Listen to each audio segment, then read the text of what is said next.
তো বন্ধুরা, এখানে আমি কাঁচা লঙ্কা বাটলাম, দুটো কাঁচা লঙ্কা আর পরিমাণ মতো লবণ আর 4 কোয়া রসুন বেটেছি। আর এখানে এই যে আমি সব কিছু দিয়ে মাখছি। এটা এখন যারা মিষ্টি মিষ্টি খেতে পছন্দ করো তারা এর মধ্যে সামান্য পরিমাণ মতো চিনি দিতে পারো। আমি চিনি দেব না, কুলটা অতটা টক নেই, তো আমি চিনি দিব না। আর সামান্য কাসুন্দি দিয়ে দিলেই হয়ে যাবে, তো আমি কাসুন্দিটাও দিব না। এখানে শুধু সামান্য একটু সরষের তেল এড করব। আর লবণটা ঠিক আছে কি দেখে নিব, লবণটা ঠিক থাকলেই হয়ে যাবে। আর খাওয়াটা শুরু করব।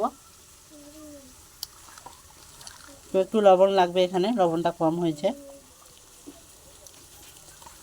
একটু সামান্য লবণ দিয়ে দিব। খুব খুব সুন্দর হয়েছে, দারুণ হয়েছে খেতে। তো এটা আমি হাত দিয়েই মাখছি, কারণ হাত দিয়ে মাখলে মাখাটা ভালো হয়, চামচ দিয়ে অতটা ঠিক হয় না। আর একদম রেডি হয়ে গেছে কুল থেতা। তো তোমরা বাড়িতে এভাবে তৈরি করে খেতে পারো। খুব খুব সুন্দর লাগছে খেতে, খুব খুব ভালো হয়েছে।